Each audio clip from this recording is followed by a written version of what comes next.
परिस्थितियों को समझो और सत्य के रास्ते पर चलो। यही आपकी पुरानी परंपरा है। जो गलत है, जो सच है, इन दोनों को पहचानने की परंपरा। तो आज ये मौका आ गया है, चुनाव है, लेकिन हर 5 साल चुनाव आता है। इस चुनाव में कौन सी बड़ी बात है? ये चुनाव आपका भविष्य तय करने वाला चुनाव है। आप यहां इतनी जोर से नारा दे रहे हैं, जब जब ओपीएस का नाम उठता है आप नारा देते हैं, आप तालियां बजाते हैं। क्यों? क्योंकि ये आपकी मांग है, ये आपकी मांग है जो ठुकराई जा रही है। अगर ये कांग्रेस के प्रदेशों में ये मांग पूरी हो सकती है, अगर पुरानी पेंशन आपको मिल सकती है कांग्रेस के प्रदेशों में, तो बाकी प्रदेशों में क्यों नहीं मिल रही है? इस सच्चाई को समझिए। बीजेपी, भाजपा आपके प्रदेश में 5 साल से राज कर रही है। इनके नेता आते हैं, कहते हैं फिर से वोट दीजिए, डबल इंजन की सरकार चलेगी। कहते हैं कि नहीं कहते हैं? बताइए। तो कभी आपने सोचा है कि अभी कह रहे हैं डबल इंजन की सरकार, पिछले 5 सालों में कहां थी? पिछले 5 सालों में क्या नहीं थी डबल इंजन की सरकार? थी ना। क्या हुआ? तेल भरना भूल गए शायद। इंजन में तेल नहीं गया, क्योंकि देश का सारा तेल बड़े दे रहा है। पहचानिए सच्चाई को। आज ये नौजवान जो यहाँ पे खड़े हैं, बताइए कितनों को रोजगार मिला है पिछले 5 सालों में? मिला है आपको रोजगार? नहीं मिला ना। तो सरकार का सबसे पहला कर्तव्य क्या होता है जनता के प्रति? सबसे पहला कर्तव्य क्या होता है जनता के प्रति? नौकरी सबसे बड़ा। क्यों? मेरी बहनें बैठी हुई हैं, आप अपने बच्चों की परवरिश क्यों करते हैं? प्रेम से उनकी देखभाल करते हैं, उनको शिक्षित करते हैं। क्यों? ताकि उनका भविष्य बने, बड़े होकर वो आत्मनिर्भर हो, आपका भी देखभाल करें। इसीलिए ना। तो सरकार का क्या कर्तव्य बनता है आपके प्रति? कि आपके जो बच्चे हैं, जिनकी आपने परवरिश की है, जिनको पढ़ाया लिखाया है, उनको आगे बढ़ाएं, उनका भविष्य बनाएं। लेकिन ये भाजपा की सरकार जो 5 सालों के लिए यहां चल रही है, केंद्र में भी है, तमाम साधन है इनके पास, लेकिन इनके राज्य में 63,000 पद खाली हैं। 63,000 रोजगार, नौकरियां खाली हैं। यहां इसी सभा में हजारों युवा मुझे दिख रहे हैं जिनको रोजगार नहीं मिला। क्यों नहीं दिया आपको? खाली क्यों रखे हैं ये पद?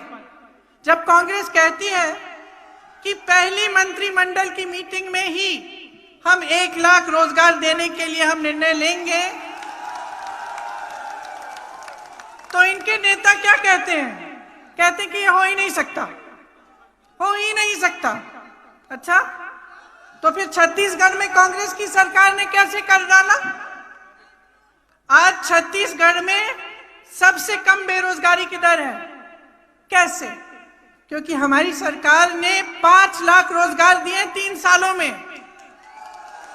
राजस्थान में कांग्रेस की सरकार है, 1,30,000 नौकरियां दी हैं, और यहां 63,000 पद खाली पड़े हैं। रोजगार लें, अपने परिवारों की देखभाल करें, पैसे कमाएं, और वो इच्छाएं पूरी नहीं हो रही हैं, इसलिए भटक रहे हैं और नशा फैलाया जा रहा है, लेकिन रोजगार नहीं दिया जा रहा है। ये सच्चाई है यहाँ की कि 30 लाख आबादी है यहाँ युवाओं की लगभग, और 15 लाख बेरोजगार हैं। 15 लाख बेरोजगार हैं, आप हजारों पद खाली रख रहे हैं, आप नौकरियां नहीं दे रहे हैं। यह है सच्चाई। अग्निवीर को देखिए, कैसा स्कीम है, आप जानते होंगे। आप माताएं अपने बेटों को भेजते हैं सरहद पे देश की रखवाली करने के लिए, और ये लोग क्या कर रहे हैं? सेना को ठेके पे दे रहे हैं। कह रहे हैं कि सेना की जो भर्ती है वो भी ठेके पे होगी, 4 साल बाद 75% लड़के वापस आ जाएंगे। फिर क्या करेंगे? किसी के ऑफिस में काम करेंगे, कहीं नौकरी ढूंढते हुए भटकेंगे। तो यहाँ के पहले कम से कम 4000 लोग सेना में भर्ती होते थे। अब जो नया नियम आया है उसके जरिए मात्र 400-500 सेना में जा पाएंगे और उनमें से भी 75% वापस आ जाएंगे 4 साल बाद। आप सोचिए कि इन लोगों की नीयत क्या है। बहुत स्पष्ट है, सत्ता में रहने के लिए चुनाव के समय आपके सामने कुछ भी कह डालेंगे, कुछ भी कह डालेंगे, कैसे कैसे बड़े बड़े वादे करेंगे, लेकिन जैसे ही चुनाव चले जाता है आपको भूल जाते हैं। जैसे ये सब बातें खत्म, प्रचार खत्म, जैसे अग्निहोत्री जी कह रहे थे कि हेलीकॉप्टरों में पैसे ला रहे हैं, एम्बुलेंस में शराब आ रही है। अगर ये सच्चाई है तो आप सोचिए कि पैसों से चुनाव नहीं जितवाएंगे आप, कि आप अपने भविष्य के आधार पर अपना वोट देंगे। आप शिक्षित हैं, समझदार हैं। अग्निहोत्री जी ने कहा इंदिरा जी ने ये प्रदेश बनाया, लेकिन इंदिरा जी हमेशा कहती थी हिमाचल प्रदेश की जनता ने हिमाचल प्रदेश को बनाया है। भरोसा था आप में और आप उन पर भरोसा करते थे। इसीलिए परमार जी जैसे, वीरभद्र सिंह जी जैसे नेता आपको मिले, आप ही की जमीन से उभरे। अग्निहोत्री जी को देखिए, दिन रात आपके लिए एक करते हैं, सुबह शाम आपके लिए काम करते हैं। नेता प्रतिपक्ष हैं, विपक्ष में होते हुए आपकी आवाज दिन रात उठाते हैं।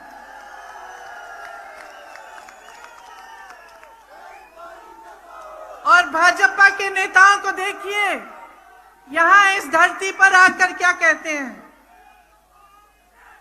झूठे वादे करते हैं और आपसे कहते हैं कि दवाई बार बार बदलने से बीमारी नहीं छूटती। कौन बीमार है भाई? बीमार हो? क्या हिमाचल प्रदेश बीमार है?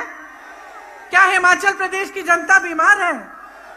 देखिए किस नजरिए से आपको देखा जा रहा है, कि आपको बताया जा रहा है कि बीमार हो, दवाई बदलते मत रहो, वही पुरानी दवाई खाते जाओ।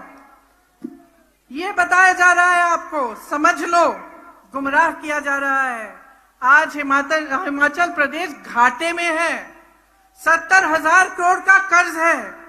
प्रदेश के 20 निगम और बोर्ड घाटे में हैं। कर्मचारियों को दिवाली का डीए नहीं मिला। एचआरटीसी के कर्मचारियों को अभी तक इस महीने का वेतन नहीं मिला था। लेकिन घोटाले ही घोटाले हैं।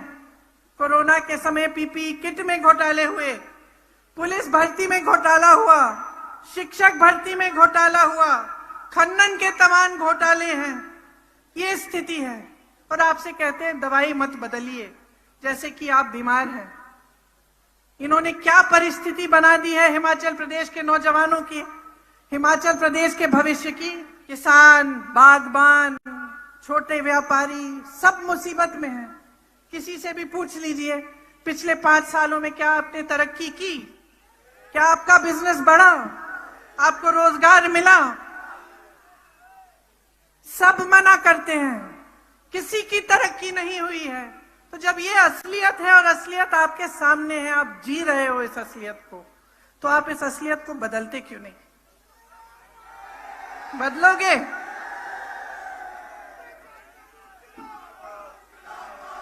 ये प्रदेश आपने बनाया है, आपने बनाया अपनी मेहनत से। यहां तमाम बच्चे शिक्षित हैं, महिलाएं शिक्षित हैं, आगे बढ़ना चाहती हैं, युवा आगे बढ़ना चाहते हैं। लेकिन इन लोगों ने गलत निर्णय लेकर इस प्रदेश को बिगाड़ने के अलावा कुछ ठोस काम नहीं किया है। डबल इंजन की सिर्फ बातें हैं, आगे बढ़ाने की कोई बात नहीं है। और 5 सालों में जो आपने सहा है, जो आपने देखा है, ये आप अच्छी तरह से जानते हैं। तो मैं यहां खड़े होकर आपको झूठे वादे नहीं करना चाहती, आपको झूठे वादे नहीं करना चाहती। मैं आपको सिर्फ एक चीज कहना चाहती हूं, अपने अनुभव पर उतरो। आपने क्या देखा है 5 सालों में? क्या आपने ऐसे नेता देखे हैं कि आपके घर आके आपकी परेशानियों को समझे? आप ओपीएस ओपीएस ओपीएस चिल्ला चिल्ला कर थक गए, किसी ने सुनवाई की आपकी? ये कितनी गहरी समस्या है, मैं जानती हूं, उत्तर प्रदेश में काम करती हूं, कि जीवन भर आपको पेंशन मिलेगा, आपकी सुरक्षा होगी, वरना आप प्राइवेट में ले लेते। तो जब इतनी गहरी समस्या है, आप 5 सालों से कह रहे हैं, 10 सालों से कह रहे हैं, कोई सुन नहीं रहा है। ये स्थिति है। क्या मिला आपको?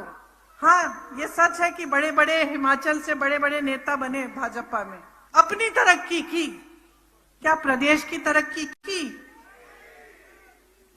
आज अगर फसल का दाम किसान मांगता है हिमाचल का, उसको मिलता है? कौन तय कर रहा है? कौन तय कर रहा है फसल का दाम? बड़े बड़े उद्योगपति। मैंने कहा सारा देश का तेल उनके इंजन में जा रहा है। रोजगार कहां से आते हैं? जो पीएसयू थे, जिससे तमाम रोजगार मिलता था, किसको बेच दिए? अपने बड़े बड़े उद्योगपति मित्रों को। जो आपकी संपत्ति है, देश की संपत्ति है, वो उनको बेच दिया। आज अगर आपके फसल का दाम तय करते हैं तो वो करते हैं, किसान नहीं करता है। तो आप समझिए, बार बार मैं सिर्फ यही आग्रह करती हूं, शिक्षित हो, समझदार हो, बहुत विवेक है आप में। जो संघर्ष में जीवन आपका है, किसी नेता का नहीं है, गलतफहमी में मत होना, किसी नेता का नहीं है। सब नेता आराम में रहते हैं। 5 साल बाद अगर बदलोगे नहीं ना, तो आराम करते रहेंगे, आपको भूल जाएंगे। यही होती, ये देखिए, सत्ता में होने से अहंकार बहुत होता है, आप जानते हैं। तो अगर बदलाव नहीं लाओगे तो वही 5 साल जो आपने भुगते हैं, उससे बुरा भुगतोगे 5 सालों में। कांग्रेस के नेताओं को देखो क्या क्या किया। परमार जी ने कितना काम किया हिमाचल के लिए। वीरभद्र सिंह जी ने शिक्षा के संस्थानों का जाल बिछाया। इंदिरा जी की मदद के साथ यहाँ पे जब हिमाचल प्रदेश बना, तो आप सबको आगे बढ़ाने की पूरी कोशिशें हुई। चाहे यहाँ IIIT लगा, चाहे तमाम संस्थाएं बनाई गई, चाहे अस्पताल हो, चाहे कुछ भी हो, तमाम काम। आपने पुल का जिक्र किया, सबसे बड़ा पुल, सबसे लंबा पुल, वो भी कांग्रेस के नेताओं ने बनवाया।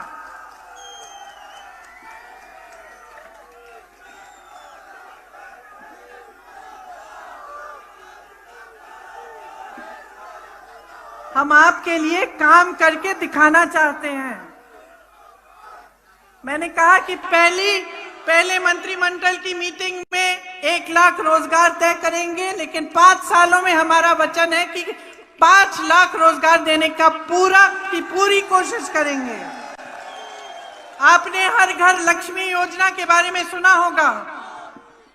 मैं जानती हूं आप कितना मेहनत करती हो। मैं जानती हूं मेरी बहनों, पूरा समाज का बोझ आपके कंधों पर है। आप आप बच्चों की परवरिश करते हो, मेहनत करते हो, घर में, खेती में, नौकरी करते हो, सब कुछ करते हो। जो महिला नौकरी करती है वो फिर भी घर आकर खाना पकाती है, क्यों आप नहीं करते हैं? मम्मी खाना परोस के देती है ना जब घर आते हो। कभी सोचा है कितना मुश्किल जीवन होता है, कितना संघर्ष होता है माताओं का, बहनों का।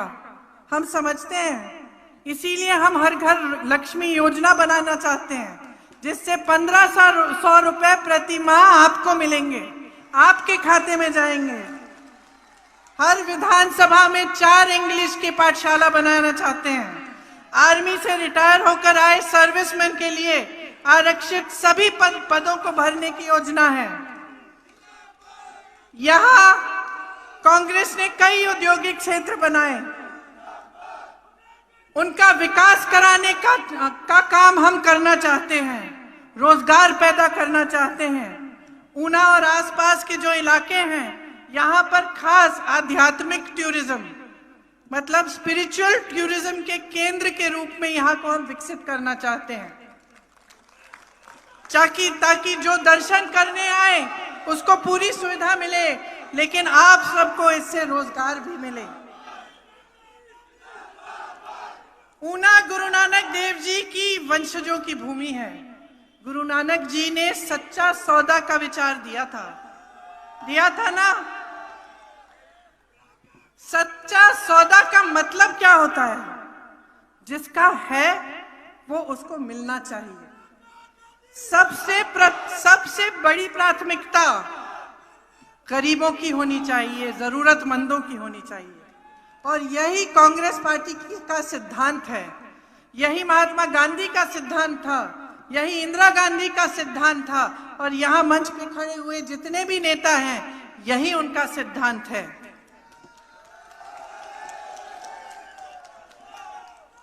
यहाँ पे जितने भी कार्य किए गए इसी सिद्धांत के जरिए किए गए। फूड पार्क बना, पंडोगा, बाथड़ी जैसे औद्योगिक क्षेत्र बनाए, सिविल हॉस्पिटल बनाया, मैंने पहले कहा triple IT, lift irrigation system से यहाँ पानी की समस्या दूर की गई। ये इन्हीं सिद्धांतों के जरिए, इन्हीं की वजह से ये सब काम हुआ। तो आप ही पहचानिए, बहनों पहचान लो। मैं पंजाब में जब प्रचार करने गई थी तो मैंने कहा था, जब लड़की के लिए दूल्हा ढूंढना पड़ता है तो सबसे पहले जब घर में जाते हैं उसको देखते हैं तो हम क्या देखते हैं? उसकी नीयत क्या है? अच्छा लड़का है, सही नीयत है कि नहीं, यही देखते हैं ना। तो इसी तरह से अपने नेताओं में और अब जो जितने भी राजनीतिक दल हैं उनमें पहले नीयत देखिए, नीयत क्या है।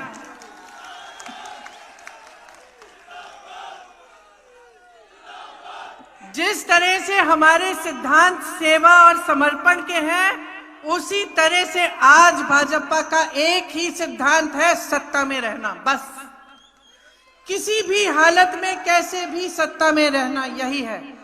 और सत्ता में रहकर जनता को, गरीबों को, जरूरतमंदों को, मिडिल क्लास को भूल जाना, अपने बड़े बड़े उद्योगपति मित्रों को सिर्फ आगे बढ़ाना, उनको विकसित करना। तो ये सारी सच्चाई आपके सामने है। आपको रोजगार देने वाली सरकार चाहिए या रोजगार छीनने वाली चाहिए?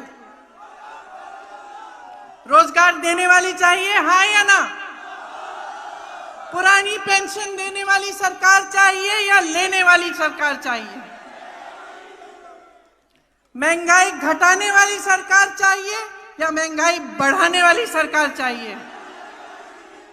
आपको ऐसी सरकार चाहिए जो आपकी कमर तोड़े, जीएसटी थोपे आप पर, या आपको राहत दे, आपको मदद करे? जो कांग्रेस के नेता कहते हैं ज्यादातर करके दिखाते हैं। यहाँ बघेल जी खड़े हैं, इनके प्रदेश में जैसे मैंने कहा पुराना पेंशन आज लागू है, इस आधार पर कह रहे हैं हम। हाँ, 5 लाख रोजगार दिलवाए हैं, इस आधार पर हम कह रहे हैं कि हम हिमाचल प्रदेश में भी देंगे।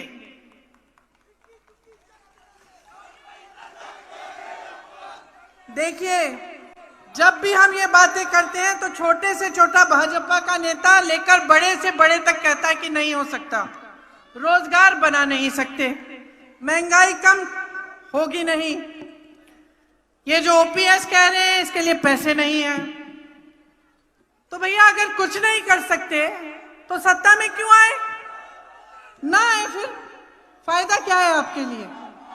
अगर ये आपको रोजगार नहीं दे सकते, अपना आपका भविष्य नहीं बना सकते, यहाँ बैठे नौजवानों की मदद नहीं कर सके, इनको विकसित नहीं कर सकते, सड़कें नहीं बनाएंगे, ओपीएस नहीं दिलवा सकते, महंगाई घटा नहीं सकते, तो फिर किस काम के हैं? किस काम के हैं बताइए? फिर इनकी फोटो पोस्टर पे छाप लीजिए, वोट कांग्रेस को दीजिए और खदेड़ दीजिए इनको।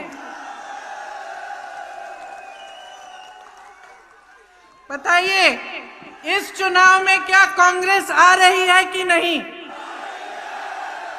मेरे साथ कहिए, आ रही है, आ रही है, आ रही है। और इस बार अपने लिए वोट दो, सोच समझकर, अपने विवेक से, अपने भविष्य के लिए, अपने बच्चों के भविष्य के लिए। अपने लिए वोट दो, किसी की बातों में गुमराह मत होना। अपने भविष्य को बनाने के लिए, रोजगार दिलवाने के लिए, महंगाई घटाने के लिए, ओपीएस लागू करने के लिए, 1500 रुपए हर माह पाने के लिए वोट दो अपना। कांग्रेस को जिताओ, हिमाचल प्रदेश को जिताओ। जय हिमाचल, जय हिंद, जय हिंद, जय हिंद। धन्यवाद।